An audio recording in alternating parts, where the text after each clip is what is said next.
You don't need me to tell you that water is important. But how much should you store? And how should you store it? How do you make sure it's safe to drink?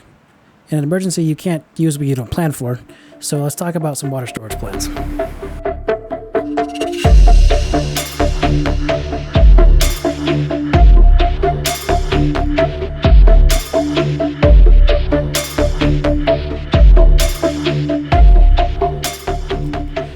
Everyone needs a water storage plan.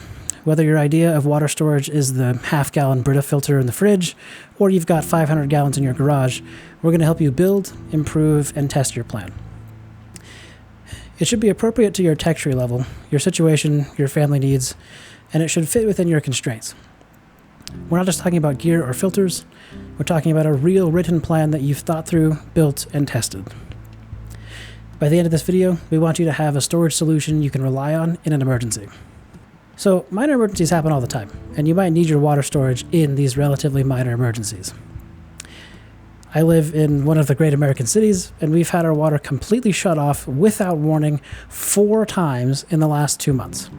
No boil advisory, no hurricane, just regular infrastructure failures that totally shut off our water for hours without any heads up. In the worst instance, we didn't have water for more than 18 consecutive hours over 2 weekdays while my grandmother was visiting. The most recent time, I was in the shower with soap all over my face and in my hair. Now, to be fair, I think most of the water shutoffs were due to or related to our HOA's incompetency and not the municipal public utilities department. That being said, we still didn't have running water, and it was a minor emergency for our entire neighborhood. Our immediate needs were being met because we had our own private water storage, but it was shocking to see how irritating it still was to not have access to such a basic utility for so long. It's one thing if you're going camping overnight and you know ahead of time that you'll have to bring in all the water you'll drink and cook with. It's something else entirely to be at your home trying to live your life normally without any running water. We obviously use our water storage for drinking and cleaning, but we also use it for flushing our toilets. We knew toilets used a lot of extra water, but it's an extra irritating chore to get a gallon water jug, go outside, fill it up from a 55-gallon drum with a hand pump, and then carry it upstairs to fill the toilet tank, all because I forgot we didn't have water and pooped in the upstairs bathroom. As I'm sure you can imagine, that was a pretty irritating thing to deal with. The thing is, though, it was only irritating for us. Like I said, we still had all of our immediate needs met. We never had to rely on hand sanitizer to clean our hands. We didn't have to go to a homeless-infested McDonald's to poop. We didn't have to stay at a hotel. We never had to go thirsty. We didn't have to bug out from our home because we always had access to clean water through our water storage. The same could not be said for the 60% or so of our complex who just evaporated within 6 hours of the water getting shut off. While we were writing the script, the water main for our entire housing complex burst. We were without water for 39 consecutive hours on a Wednesday evening and ending the following Friday afternoon. I don't have any way of knowing for sure, but we might have been the only ones in the entire complex that stayed here. It was a ghost town. Our water drums have paid for themselves a few times already, since we didn't have to pay to get a hotel or burn a bunch of gas staying with relatives. In our video about why bugging out is a bad idea, we gave many reasons for why you're better off staying home than trying to survive in the wilderness. Water is probably the single biggest reason. When you leave home and ruck off into the wilderness, maintaining your access to clean water immediately becomes one of the hardest and most energy-intensive things you'll need to do. It will also consume an enormous amount of your time. There are 2 main reasons why water makes bugging out so difficult. First, water is heavy. Next time you're bored, carry 2 containers of water up and down a set of stairs a few times, or see how long you can just stand still while you're holding them. For reference, this is only 12 gallons of water.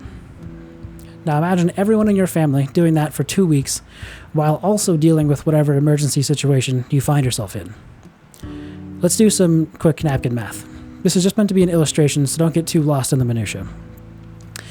If you have 5 people in your family bugging out with enough water for 2 weeks, that means you'll be carrying 5 gallons per day times 14 days, which equals 70 gallons of water.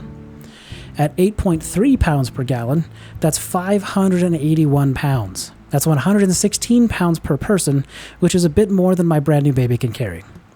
The point is, water's heavy, you'll need a lot of it, and it's pretty difficult to move in containers effectively. We will get to life straws and similar filters later, but that brings us to the second reason that makes water so challenging. These filters only work if you can actually find water. For a lot of people, there aren't clear rivers or big lakes nearby. Even if there are large reservoirs near you, bugging out to them is what everyone else is going to do. If you have a way of purifying water that no one else does, congratulations. You'll probably end up sharing it, whether you meant to or not, assuming you don't just get your head caved in. In short, bugging out sucks. You need to store water at home now, while there's plenty coming out of the tap.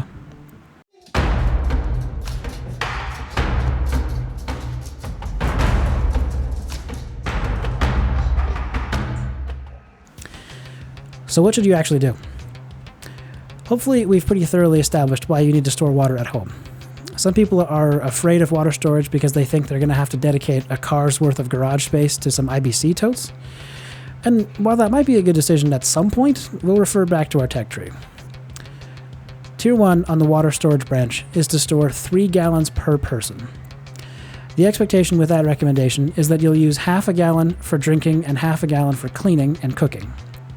That's a very conservative estimate, but it's a good place to get started. Just having that much drinking water on hand would be a huge gift to yourself in even a mild emergency.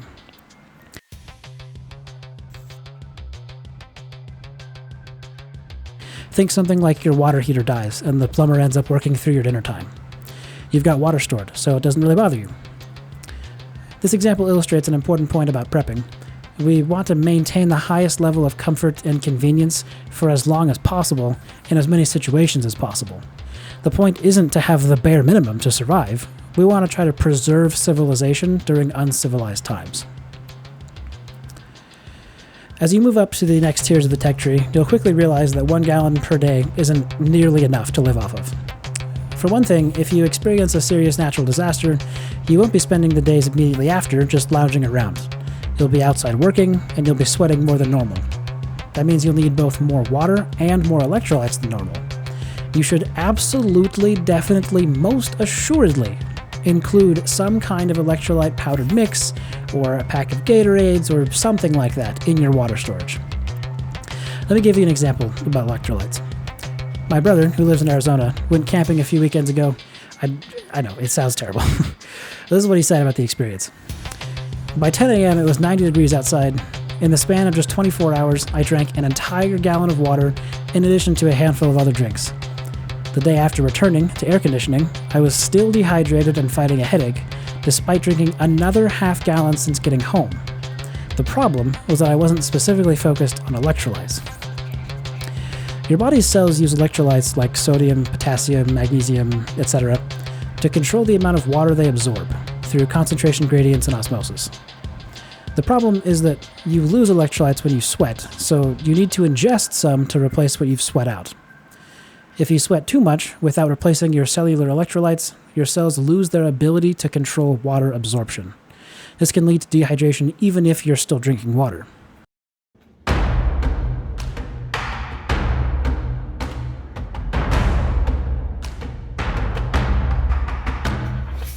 In order to maximize the effectiveness of the water you have, in an actual emergency, you should also do some or all of these things in order to stretch your water as much as possible. Use paper plates and plastic utensils that you can throw away instead of washing. Use hand sanitizer to clean your hands.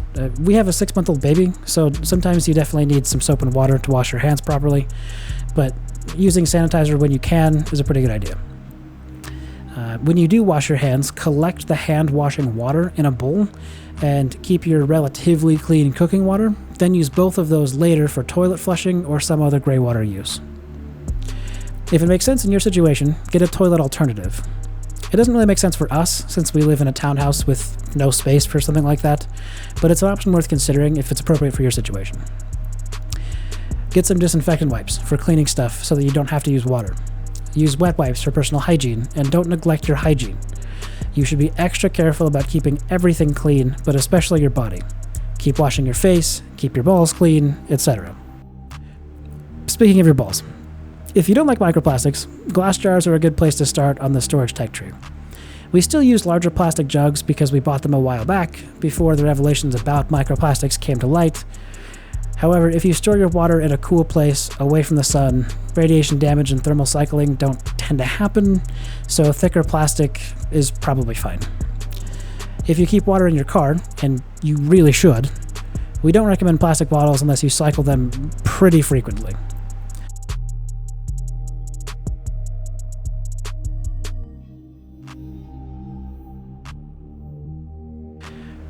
To bring it back to creating your plan, the thing that will bring you into Tier 2 of the tech tree is figuring out how much you will actually use in your specific situation. Then you can extrapolate your needs so that you have enough water for 2 weeks. You should try living on your stored water for a few days and track your usage.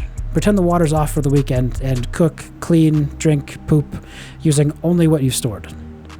Once you figure out how much you'll need, use that number instead of the FEMA number from Tier 1. For us, that amounts to something like 6 gallons for flushing toilets and personal hygiene, and then another gallon for drinking per day. We're a relatively small family with a baby, so your number might be way more or somewhat less than that. It's up to you to figure that out.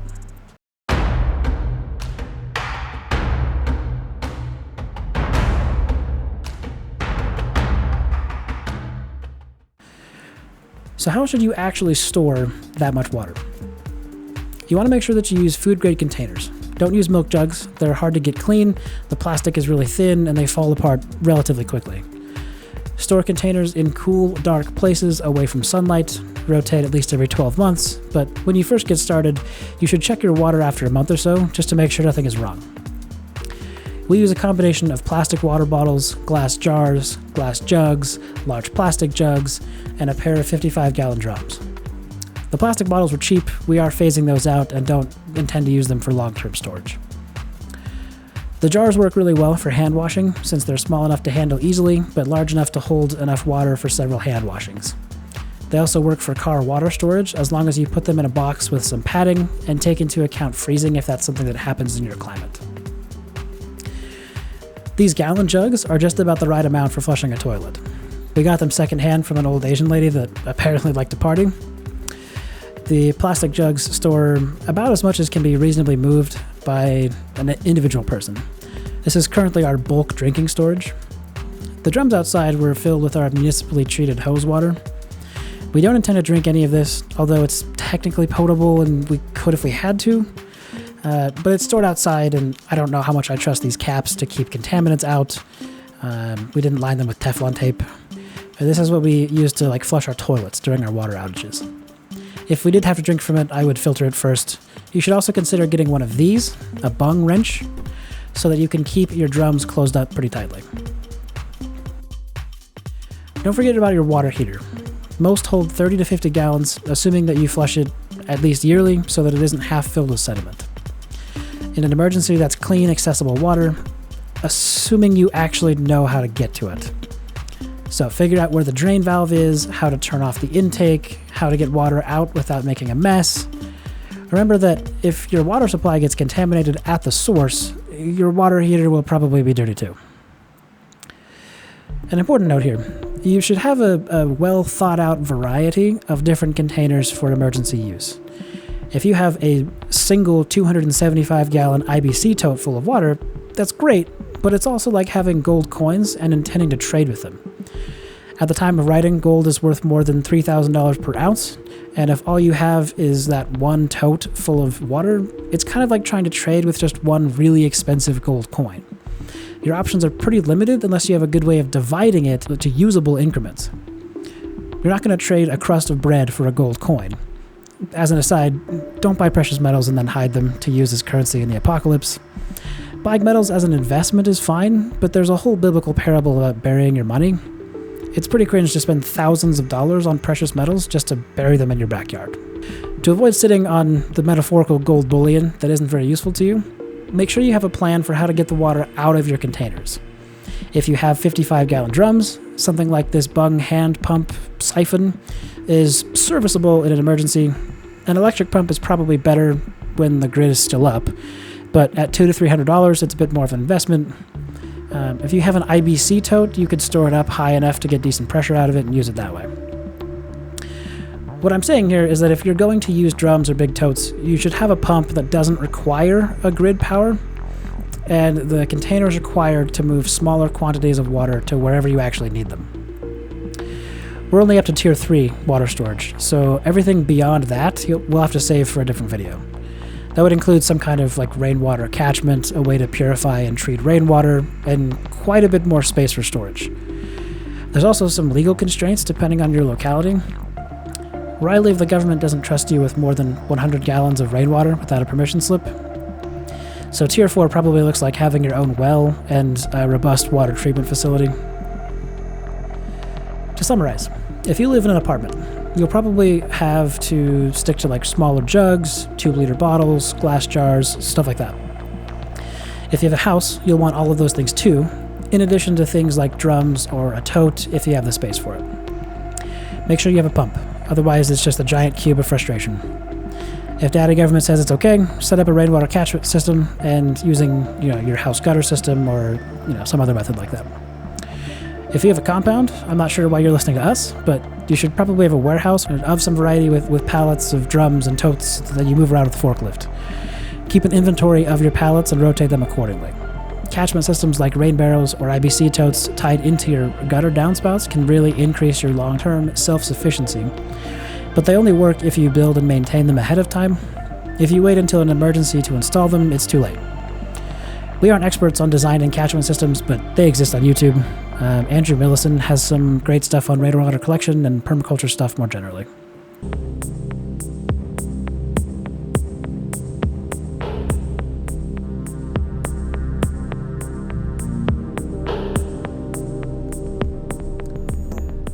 Now that you have a bunch of water in containers, what do you need to do so that you aren't watching algae take it over in a few months?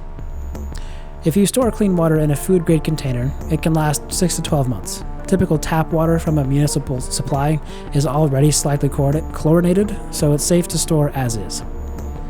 If you use untreated water from your own well for filling containers, you'll want to chlorinate it to make sure that everything in it dies and nothing new grows in it.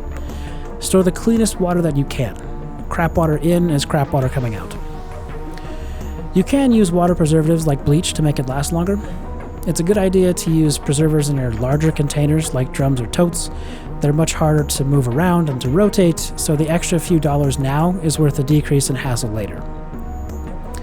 I think some preservers claim to extend shelf life up to 5 years, but I can't decide for you how much to trust that. We don't bother treating our drum water because we apparently use it well before it has any chance to go bad. If you don't live in a third world country, and if your home's water supply is pretty consistent, you'll have to be organized about rotating your storage. Like I said earlier, the water you store won't last forever, so drain and clean your containers, let them completely air dry, and then refill with fresh treated water. Keep track of when the containers were filled. Your memory is going to let you down hard if you think you can just remember how old all of your water is.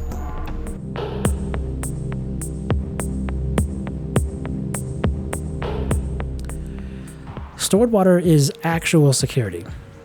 For smaller scale emergencies like losing water access for a day, water storage will see you through. We never broke into our life straws during our outages. Life straws are emergency devices. They're good to have, but they are not what I would want to rely on for anything less than a true emergency. I'm not going to hike to the lake and suck a gallon of water through a life straw so that I can pour down the toilet. We're trying to avoid dropping down into emergency territory for as long as possible. That being said, large-scale emergencies do happen. Filtration and purification provide an excellent layer of co-redundancy. They function as a secondary source to be used in conjunction with, but not to replace, your primary source. Water filters are great, but they are not silver bullets. They're tools. A filter only works if it isn't clogged, you haven't lost it, it's not frozen or damaged or worn out, and you actually have access to water to filter. As another aside, purification and filtration aren't synonymous. You can filter out things like dirt with a homemade sediment filter made from gravel, sand, and charcoal, but that doesn't mean you've purified the bacteria out of it. Charcoal has some antimicrobial properties due to its high porosity, but it's a passive defense, not a disinfectant. Bacteria and viruses are too small to get caught in homemade filters like that, so you have to also purify any water you intend to put in your body. Purification is done through boiling or adding some chemical purifier like bleach, which can kill the things that can kill you. You need both filtration and purification before you drink anything you collect from sources you can't verify. Especially if you plan for grid down situations, that means pretty much every drop outside of your personal supply. Also, not all filters do the same thing. This Amazon Basics inline water filter is designed to filter sediment particles down to 20 microns. For your reference, E. coli cells are roughly 1 by 2 microns, which means this filter doesn't protect you from E. coli. To be fair, Amazon doesn't claim to offer any protection from bacteria or parasites. According to the manual, it's only intended to reduce water impurities and protect against bad taste, odors, sediments, and chlorine. It does, however, suggest you consider buying their filter instead of the brand name, even though the Amazon filter is for a different purpose entirely. If your goal is to drink from the Jordan River, you need to get a water filter that actually claims to enable that. Look for filters that claim pore sizes smaller than half a micron, and lots of straw filters claim as small as 0.1. Remember, your water is only as clean as your gear and your habits. If you drop the wrong end of your filter into contaminated water or onto the ground, you have to sanitize it before you can use it again. If you don't clean your dusty jugs before opening the lids, you'll get dust on them the second you open the cap. Ask me how I know. If you use a rag to clean something and then touch the mouth of the water jug with that rag, that's now dirty water in that jug. If you get a drum secondhand and you don't clean it, any water you put in it is dirty. If you don't use Teflon tape to seal the lids of your drums, you'll find sediment at the bottom. Ask me how I know. If you don't backflush your filters, they'll get clogged. If you don't wash your hands, especially long term, you'll contaminate your water supply and die. Pretty suboptimal. So now it's your turn. Don't just watch our video and think about it in the shower. Don't just buy some jugs and think they'll still be good in 10 years. Where are you on the water storage tech tree? Figure out your next steps, whether that's buying water, running a test of your storage, or learning and practicing a new purification technique. Write it down. You can do your best thinking before the emergency. Imagine how helpful it would be if you had something like this when disaster struck. Your plan should at minimum answer these 3 questions. Where is my water stored? How much do I have? How do I use it if the tap stops working?